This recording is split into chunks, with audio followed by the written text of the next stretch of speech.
This is chapter 5-4, Midsegment Theorem. Please copy your cards. Okay, to begin, this is a fairly easy theorem that we're going to look at. It's going to be actually review. The midsegment of a triangle, I'm looking at the first one, the midsegment of a triangle, it's a segment that connects midpoints of two sides of a triangle. So for example, if I have triangle A, B, C, and I have a midsegment, the midsegment is segment DE. Okay? So there's my midsegment.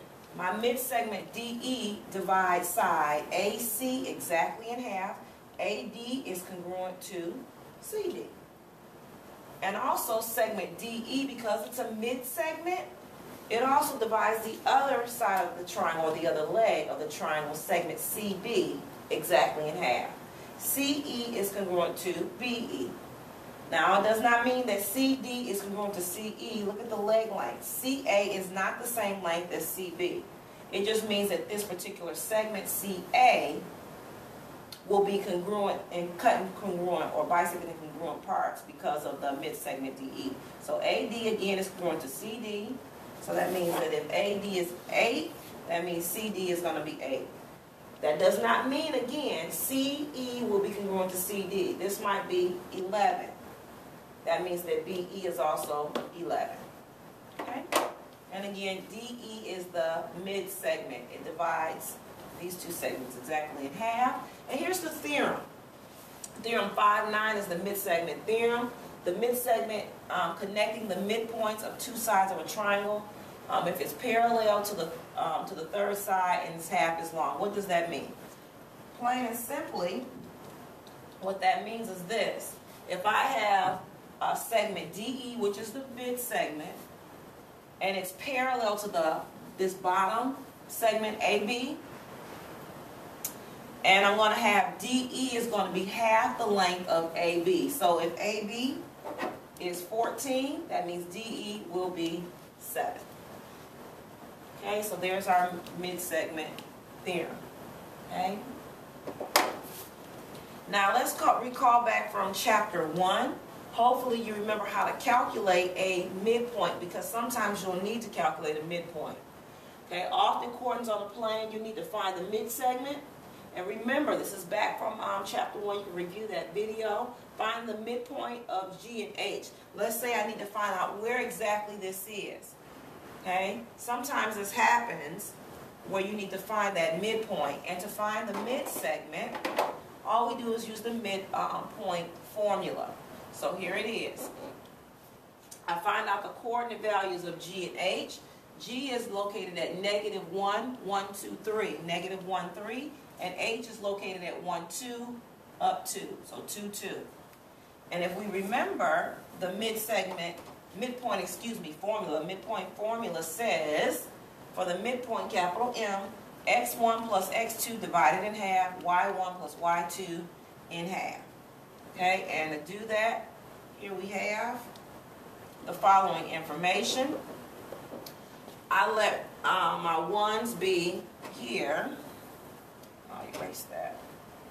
I know the location of G and H. I found them here. So let's find the midpoint. Where exactly should I place this? Because this was a guesstimate, but we want the exact location. Okay? X1. I'll let X1 be associated with -1, and then X2 is 2. So X1, X2. Here are my ones. This is X1. This is X2. And then this will be my Y1 and my Y2.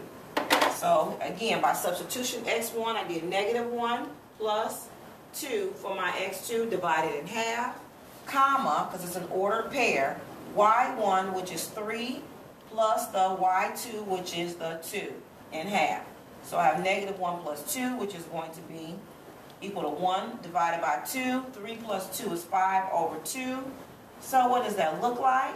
For my midpoint, the ordered pair is at +1/2 and 5/2. So I go over a half on the X, and 5/2 is 2 and 1/2. So I go up 1, 2 1/2. So there's where the midpoint should be. And I can directly connect this line I had a straight edge, it'd be nice and pretty. So let's try, I'll try and get one. Okay, and there you see your midpoint right on falling on your line there. Where would you ever need that? Let's say on this example from the theorem from your book, this example we got from the book, let's say we needed the location of D for segment DE.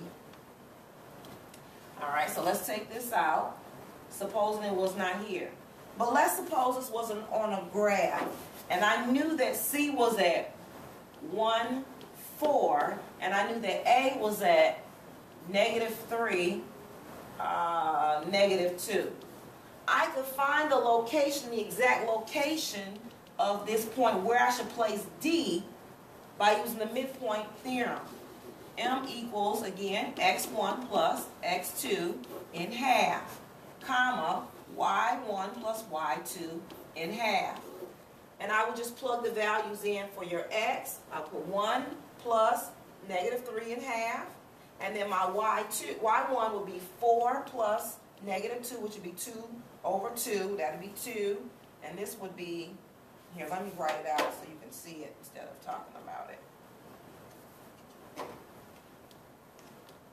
Okay, so if I were trying to find out where, if this were on a coordinate graph where D should be located, x1, I'll let this be my 1, so this would be x1, y1, this would be x2 for my A, this is for A, here it is, and then y2. So if I substitute in here, x1 would be, of course, for the midpoint, x1 would be 1 plus -3 in half, comma, y1 would be 4, and then y2 would be plus a -2 in half. And then 1 plus a -3 is a -2 over 2, comma, 4 plus -2 is 2 over 2. So, -1, comma, 1 would be where that point D should be located. So that means that D would be at -1, 1.